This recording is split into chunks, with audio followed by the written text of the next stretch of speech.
I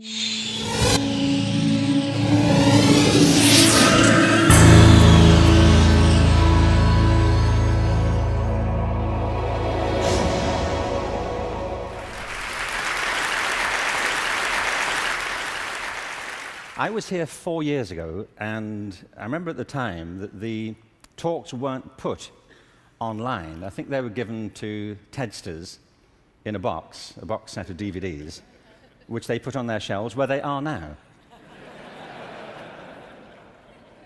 And actually, Chris called me a week after I'd given my talk and said, "We're going to start putting them online. Could we put yours online?" I said, "Sure." And 4 years later, as he said, it's been seen by it's been downloaded 4 million times. So I suppose you could multiply that by 20 or something to get the number of people who've seen it. And as Chris says, there is a hunger for videos of me. You know.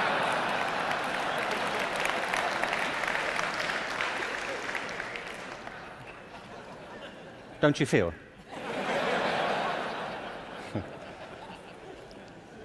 So this whole event has been an elaborate build-up to me doing another one for you, so here it is.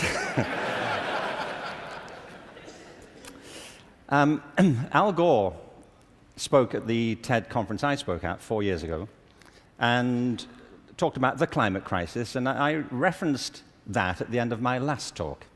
So I want to pick up from there, because I only had 18 minutes, frankly. And so as I was saying,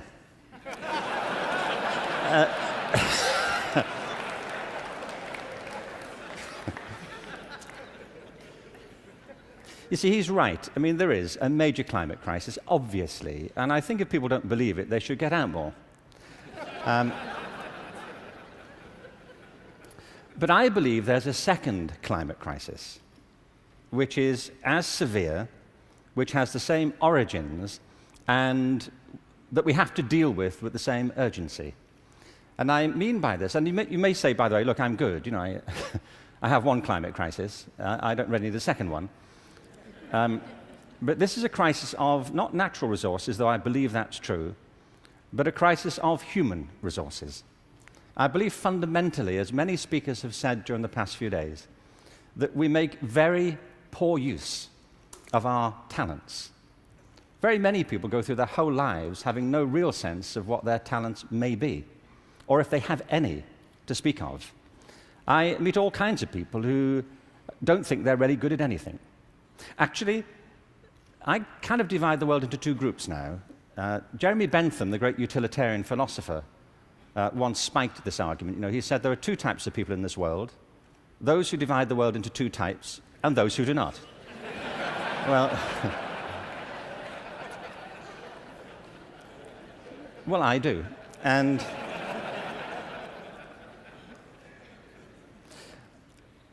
I meet all kinds of people who don't enjoy what they do. They simply go through their lives getting on with it. They get no great pleasure from what they do. They endure it rather than enjoy it and wait for the weekend. But I also meet people who love what they do and couldn't imagine doing anything else. If you said to them, "Don't do this anymore," they'd wonder what you were talking about. Because it isn't what they do, it's who they are. They say, "But this is me. You know, it would be foolish for me to abandon this because it speaks to my most authentic self." And it's not true of enough people. In fact, on the contrary, I think it's still true of a minority of people. And I think there are many possible explanations for it, and high among them is education. Because education, in a way, dislocates very many people from their natural talents. And human resources are like natural resources. They're often buried deep. You have to go looking for them. They're not just lying around on the surface. You have to create the circumstances where they show themselves. And you might imagine education would be the way that happens, but too often it's not.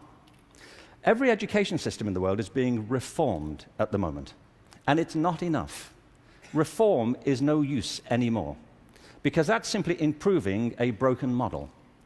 What we need, and the word's been used many times during the course of the past few days, is not evolution, but a revolution in education. This has to be transformed into something else.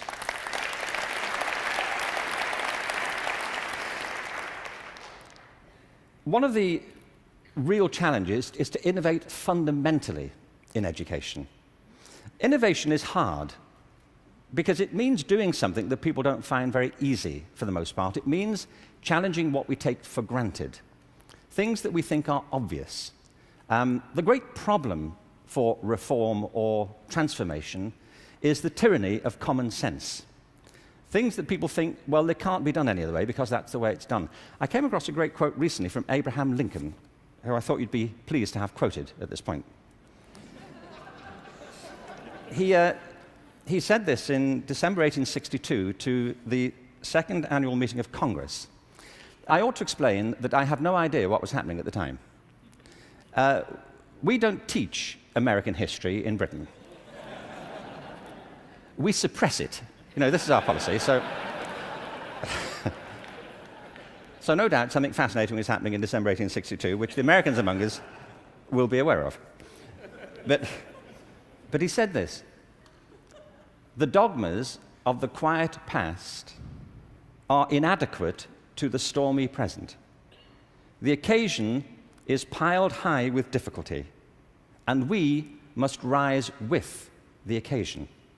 I love that. Not rise to it, rise with it. As our case is new, so we must think anew and act anew. We must disenthrall ourselves, and then we shall save our country. I love that word, disenthrall. You know what he means? That there are ideas that all of us are enthralled to, which we simply take for granted as the natural order of things, the way things are. And many of our ideas have been formed not to meet the circumstances of this century, but to cope with the circumstances of previous centuries. But our minds are still hypnotized by them. And we have to disenthrall ourselves of some of them. Now, doing this is easier said than done. It's very hard to know, by the way, what it is you take for granted.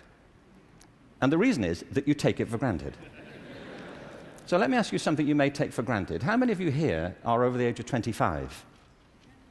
That's not what I think you take for granted. I'm sure you're familiar with that already. But are there any people here under the age of 25? Great. Now, those over 25, could you put your hands up if you're wearing a wristwatch? Now, that's a great deal of us, isn't it? Ask a room full of teenagers the same thing. Teenagers do not wear wristwatches. I don't mean they can't or they're not allowed to. They just often choose not to. And the reason is, you see, that we were brought up in a pre-digital culture, those of us over 25, and so for us, if you want to know the time, you have to wear something to tell it. Kids now live in a world which is digitized, and the time for them is everywhere. They see no reason to do this. And by the way, you don't need to do it either. It's just that you've always done it, and you carry on doing it. My daughter never wears a watch. My daughter Kate, who's 20, she doesn't see the point. You know, as she says, you know, like, it's a single-function device. You know, like... Like, how lame is that? You know, and I say, no, it tells the date as well. You know, it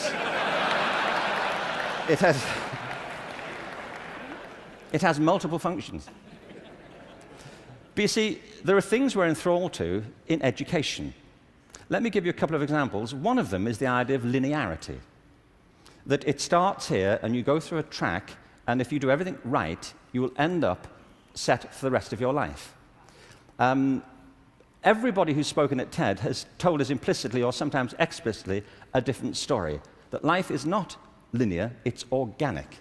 We create our lives symbiotically as we explore our talents in relation to the circumstances they help to create for us.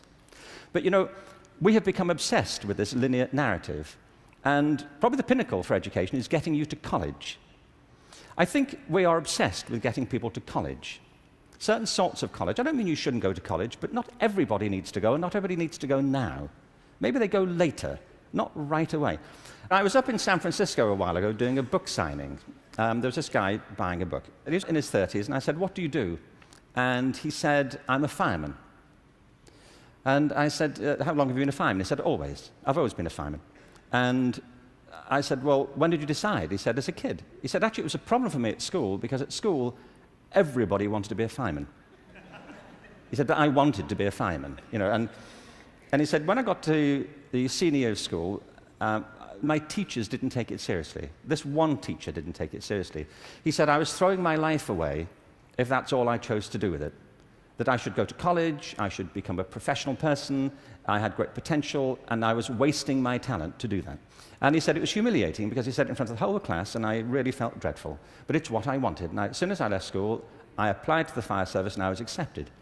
And he said, I was thinking about that guy recently, just a few minutes ago when you were speaking about this teacher. He said, because 6 months ago, I saved his life. He said he was in a car wreck, and I pulled him out, gave him CPR, and I saved his wife's life as well. He said, I think he thinks better of me now.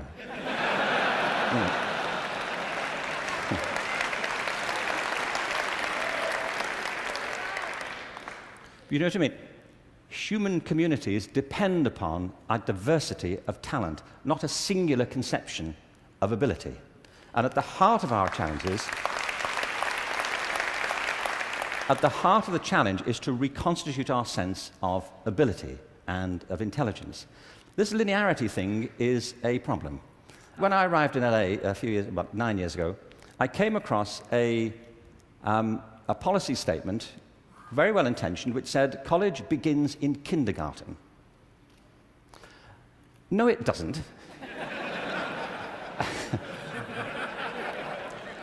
It doesn't. If we had time, I could go into this, but we don't. Kindergarten begins in kindergarten. A friend of mine once said, a 3-year-old is not half a 6-year-old.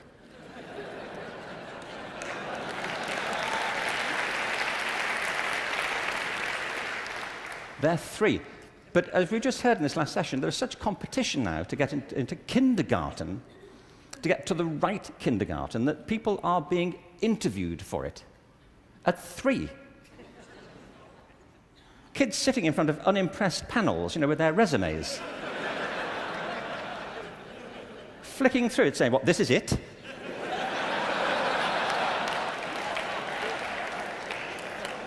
You've been around for 36 months and this is it.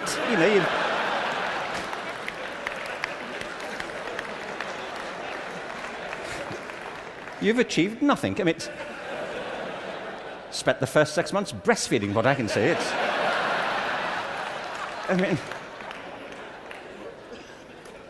It's outrageous as a conception, but it tracks through. The other big issue is conformity. We have built our education systems on the model of fast food. This is something Jamie Oliver talked about the other day. There are 2 models of quality assurance in catering. One is fast food, where everything is standardized.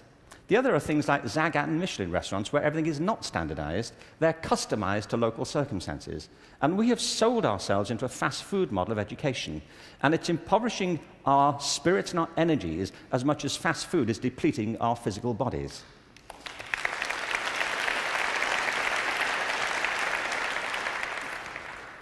I think we have to recognize a couple of things here. One is that human talent is tremendously diverse. People have very different aptitudes. I worked out recently that I was given a guitar as a kid at about the same time that Eric Clapton got his first guitar. It worked out for Eric, that's all I'm saying. In a way, it did not for me. I could not get this thing to work, no matter how often and how hard I blew into it. It just wouldn't work. But it's not only about that, it's about passion. Often people are good at things they don't really care for. It's about passion and what excites our spirit and our energy. And if you're doing the thing that you love to do, that you're good at, time takes a different course entirely. My wife's just finished writing a novel, and I think it's a great book.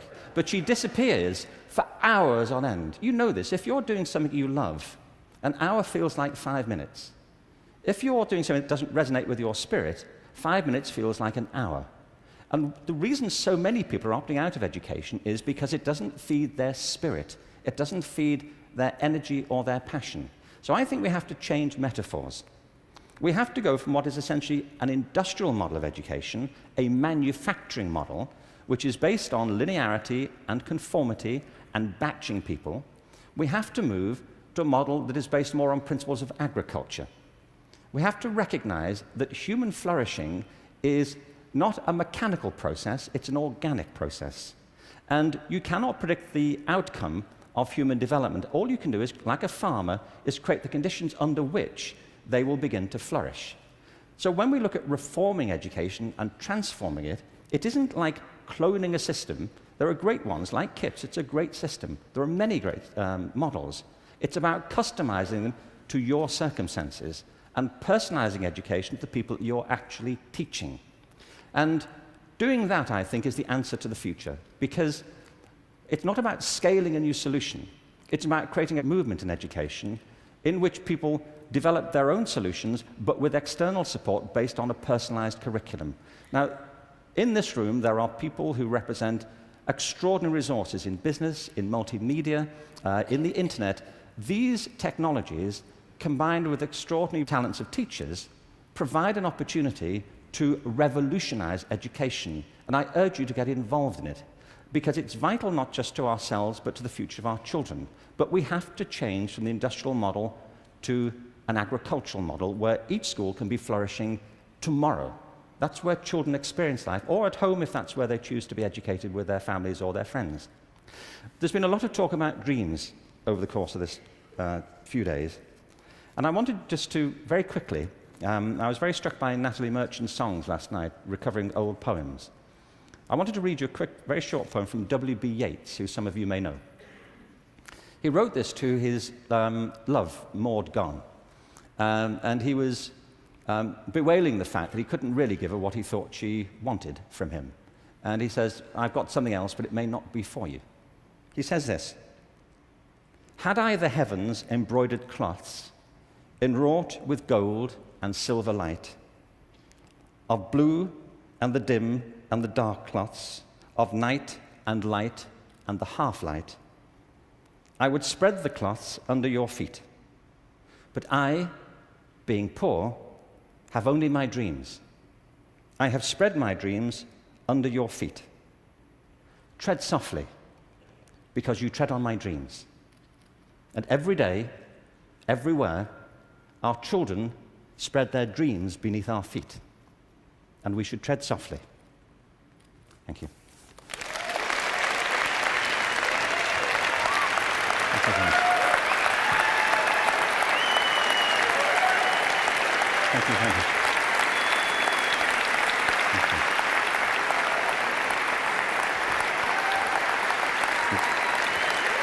Thank you very much.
Ooh.